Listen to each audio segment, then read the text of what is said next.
Hello, beautiful people. Thank you guys for subscribing. Thank you for liking. I want to really appreciate you for stopping by, for sharing, for watching. I don't take that for granted. Thank you, thank you, thank you so much. Keep watching, keep sharing, keep subscribing, and yeah, we hit to part 4. This is part 4 of the previous part 3 of the video, and I want to let you know that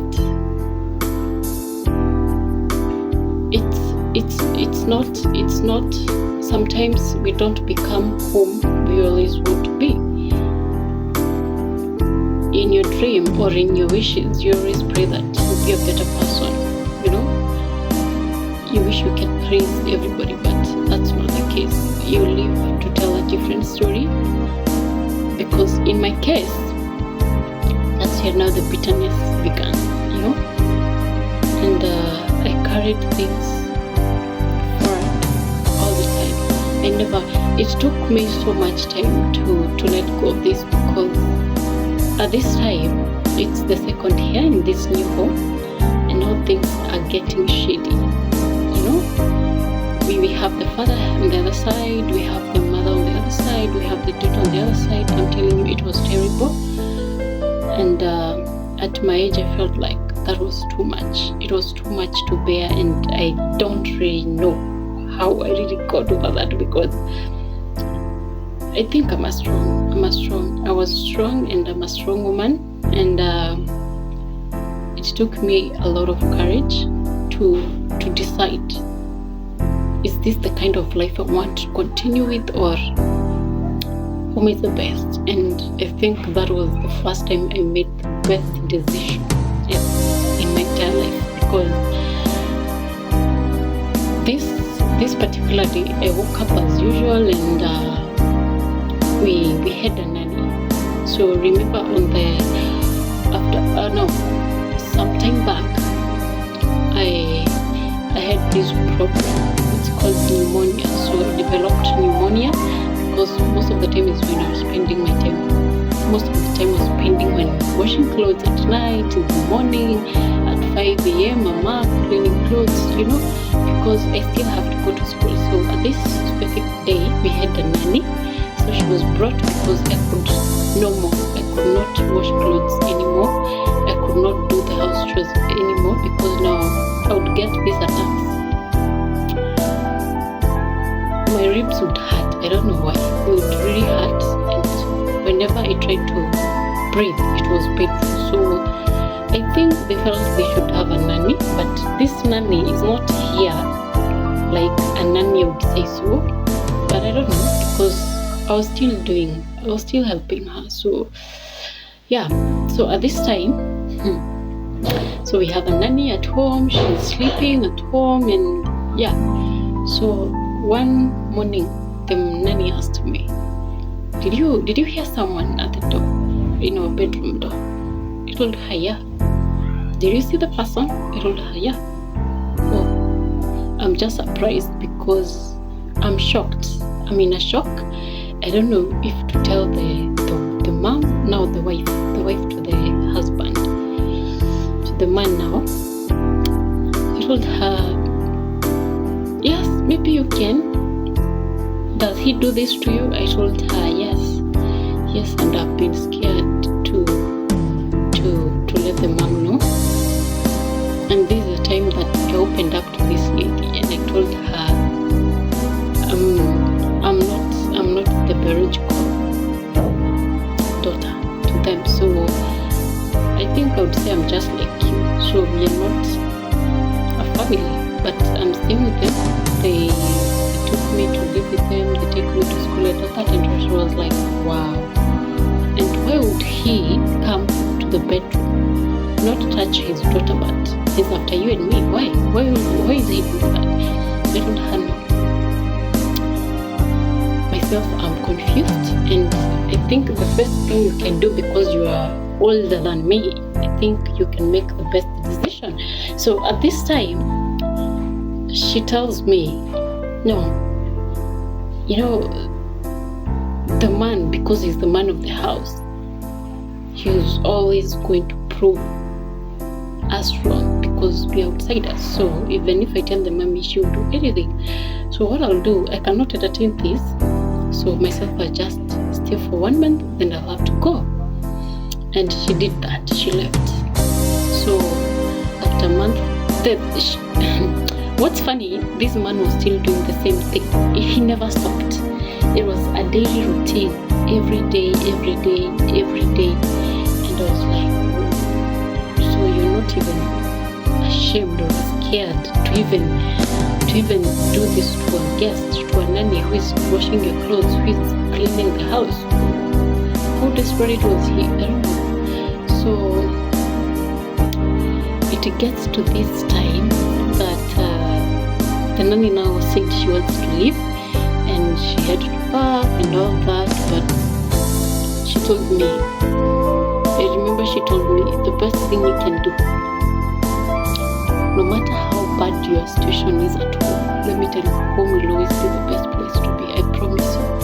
It doesn't hurt to be poor. It doesn't hurt to be brought up in a different way than how you wished to be. But home is the best place you can be. And she left.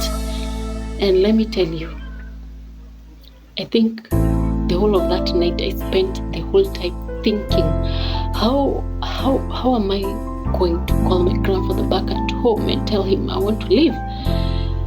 So in the following morning, it was a normal day, and they woke up. I think they were going to the market, and the mommy was around. So they were fond. The mommy was she used to really forget her phone. So that day, I would say it was a miracle because she forgot her phone. Then everybody left the house. So I was the only one at home. And at this time, something clicked in my mind, and I was like, I think this is best. So they left, and I said, even if they're going to live for 3 minutes, I'm going to use that 3 minutes to save my life. I'm not ready to go on with this life. This is not what I wished for. This wasn't even a plan that I planned. So it's rather be home. So they left, and immediately I took the phone. We used to live in the first floor, so I think that floor, first floor. Yeah. So immediately I confirmed they left from the gate. I rushed. I had seen the phone before she left, so I didn't want to remind her because I knew I needed that phone. You know, I knew I needed to call. Let me tell you. Little did I know that the phone didn't have airtime. So I didn't know how to call. I didn't know how to buy the airtime. I didn't even have a bob to buy the airtime from the shop. So that, I would say, that was the opportunity that just went away just like that. So I didn't call at home. And I was so frustrated, so disappointed. I was like, God, this was the only chance I had to call at home and tell them what's going on with my life here. So why is all this? So, as I told you earlier, they left with the mommy, daddy, and the daughter. I think the daughter was they were going to the market, and the daughter was being taken for some checkups to the hospital. I don't know if she has these problems. I don't know if it was stomach problem. So, guess what? When they went to the hospital, the daughter got admitted. So they traveled to another town to take her to the hospital. So the daughter and the mommy, they had to sleep in the hospital, to sleep over in the hospital, and the father had to come back. So I waited for them like the whole day. And at around 7 p.m., 9 p.m., and I was so scared to sleep in this house. So we used to have a friend, family friend. I would say it was their family friend. They used to live in the ground floor. So I was like, why don't I lock the door and go sleep in their house? Or maybe I can go have the company from their house because they always sleep late. I can go pass time there as I wait for them to come back. And I did that. The house was clean. I locked the door. I went with the key, and I don't know what it was like, because I used to check the clock and I'd tell you it is 10 p.m. They're still not home. So I fell asleep there on the couch actually. And I think that if I slept for 1 hour or 30 minutes, I would say that was the best time I would say I ever slept without feeling anything. And I really slept. So the man comes at night.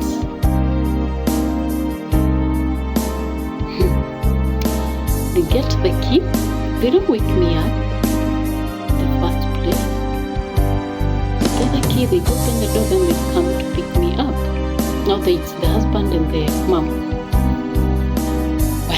So she asked me, what were you doing there? So I just went to get some company. I was just scared to be at home. And I slept. The next thing in the morning,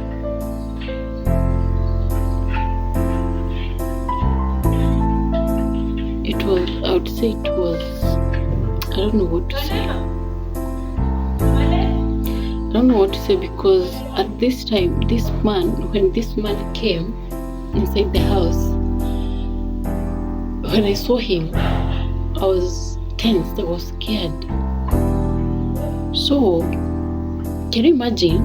The mommy went back to the hospital. She traveled back that late night. She traveled back, and I was left inside the house with this man. I didn't realize the mommy left. Oh my God. Let me tell you. Have you ever wished there was no darkness at any point in your life? Have you ever felt like God is mistreating you? That's how I felt that night, 15 years back then. I felt like God just wanted me to suffer. So how would you make these people come back?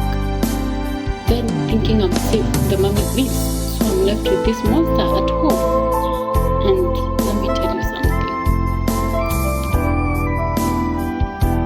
It was late, I was sleepy, so the mommy left, and we left with this dad. And guess what? That night he came several times, and I'm not going to cry. So that night when he came into the bedroom, I think that day he was not scared because he knew nobody was home. And by him looking at me, I think he felt he was safe, because he has already installed fear in me, because it has been happening for some months, and now I've never talked about it, so he felt he was safe. And let me tell you, when he came into the bedroom, I felt like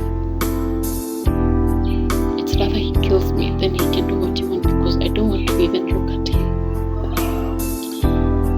So he got in the room.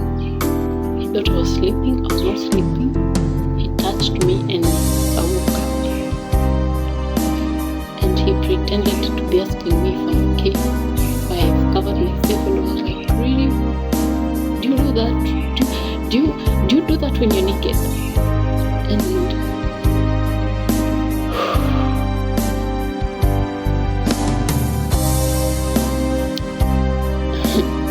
he tried to I would say to rape me, but he thought I was stupid, I would say so, but he told him,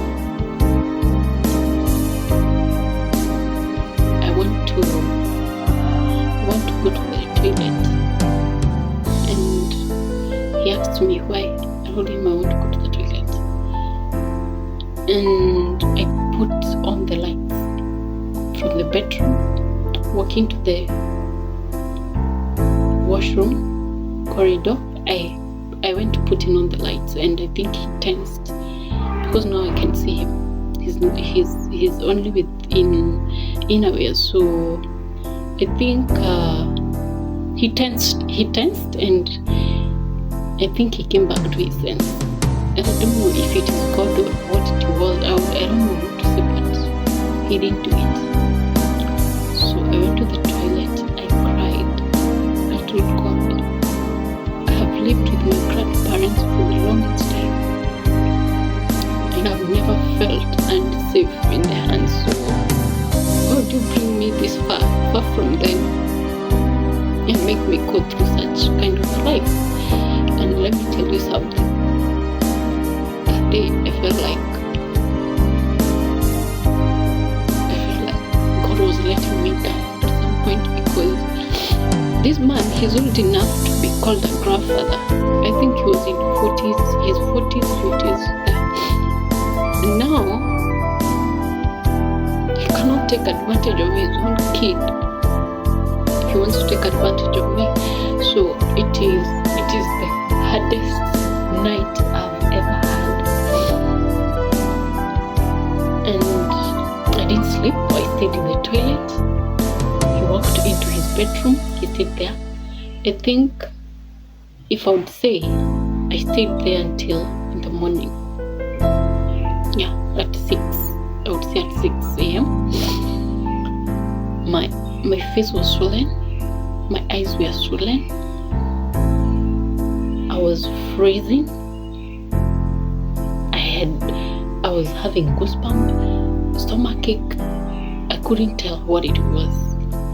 And everybody could tell something was going on. So the mommy comes in the morning. She asked me, so it's in the morning, I've moved from the toilet, I've not even taken breakfast. It's very early in the morning, so the mommy came at around 7 a.m. So she asked me, where were you from last night? I told her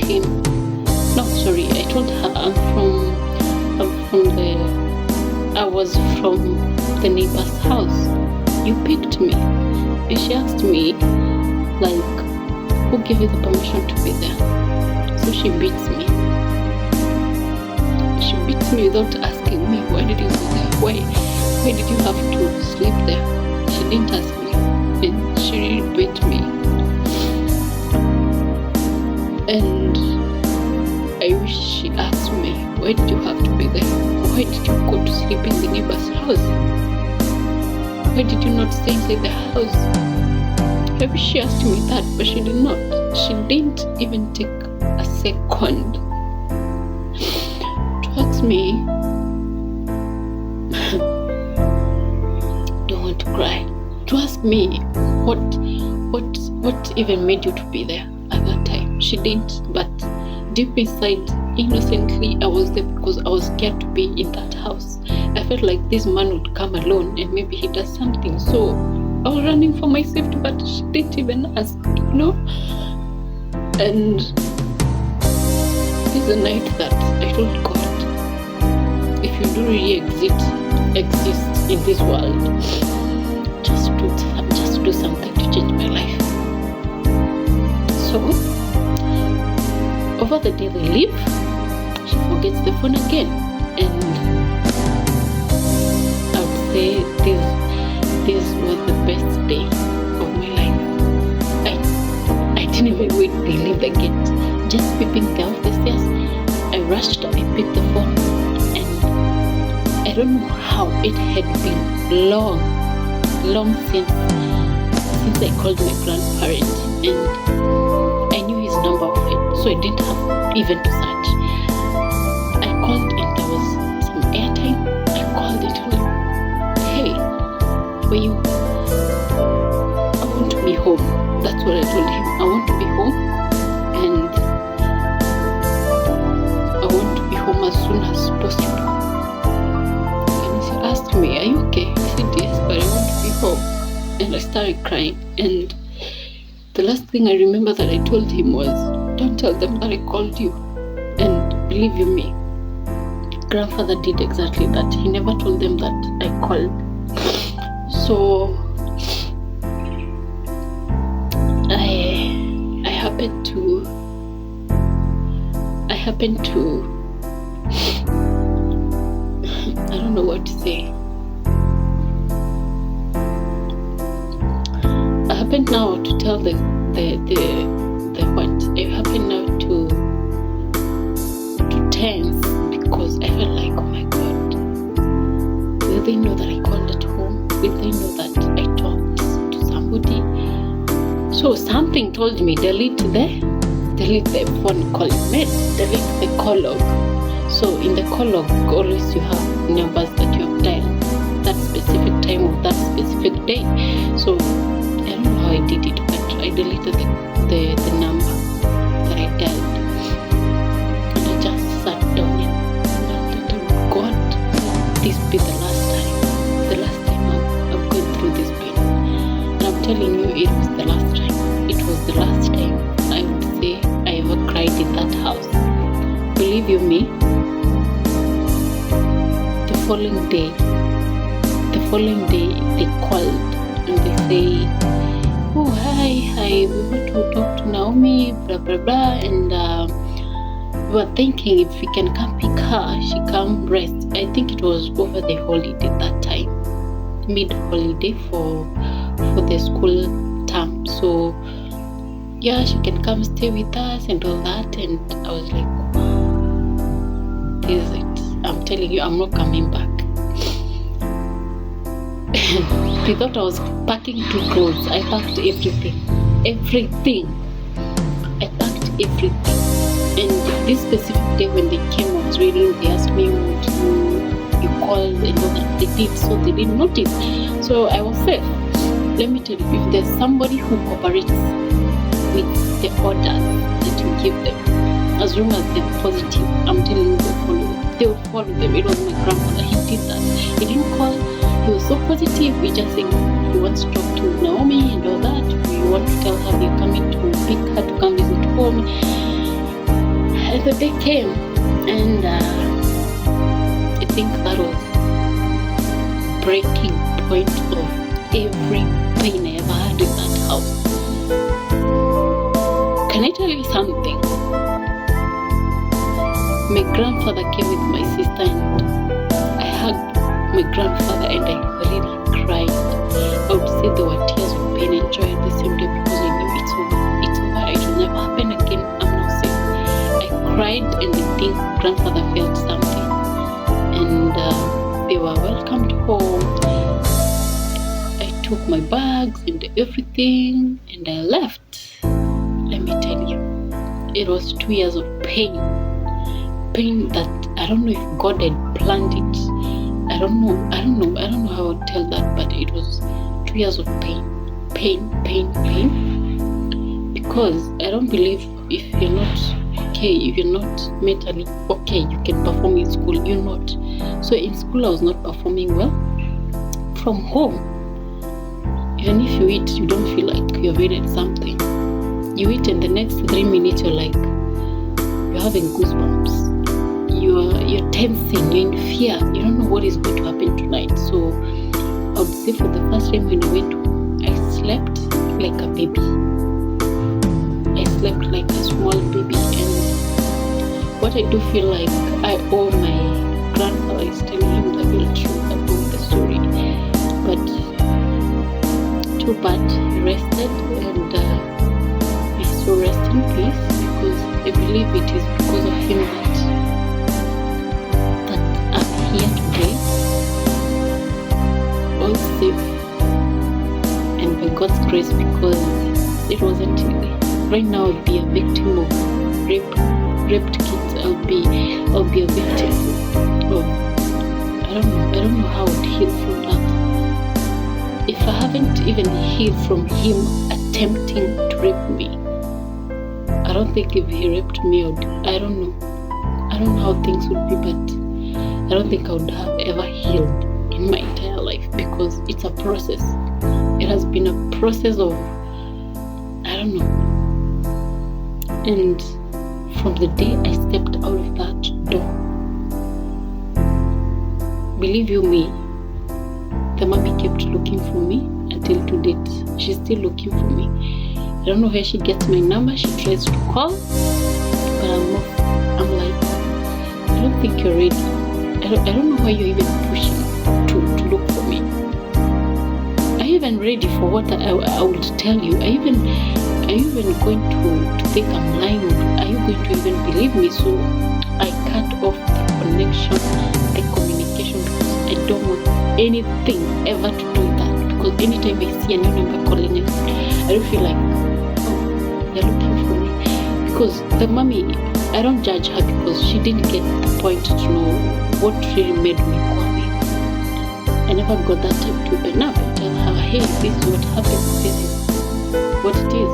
She didn't get that time, so I didn't give her the chance, and I don't think I'm ever ready to tell her what really was going on, because I believe these are two people connected by love, so I don't think you can break them at their age. I think they're in their 50s or 60s or 70s, I think, so I don't know. They're old grannies, but that's how my life changed. Moving to my home, I felt like I was in paradise. Having peace. Peace is the best thing you can ever have, because whenever my grandfather asked me, do you want to go back? And I told him, no.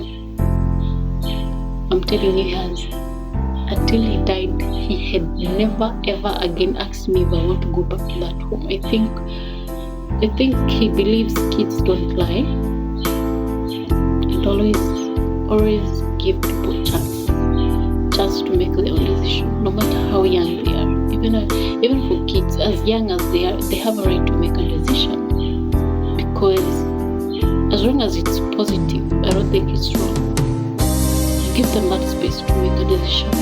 If a child tells you, Mommy, I don't want to go to uncle's place, let her. She's right. She might not be able to explain, she might not be able to tell you what really happened at my uncle's place, but she's right. If she's not okay, she's not okay. If she doesn't want, she doesn't want. Stop forcing things, you know? And in this life, I think you have to be ready. You have to be ready for anything. You cannot. Yes, we are not taught or told how to heal from pain. There is no high school for that. But I believe if you're ready for anything, just give yourself time, and everything will heal in its own time. So thank you for watching. I think that is season final for my adopted life, and it has been amazing. Keep watching. There are more videos to come. Keep watching, subscribe, share, get inspired, because this is a true story. This is me, and I thank God for giving me a chance to be here to tell this story, because nobody knows about it. It is only me. I'm the victim. I'm the only one who can share the story the best way I know, because I went through it. So get inspired. Check on your friends, check on your family, check on your neighbors, because you may never know what they're going through. So bye, until next time. Love you guys. Yeah, very soon, anytime, anywhere, but here you get another video. Thank you for watching. Love you.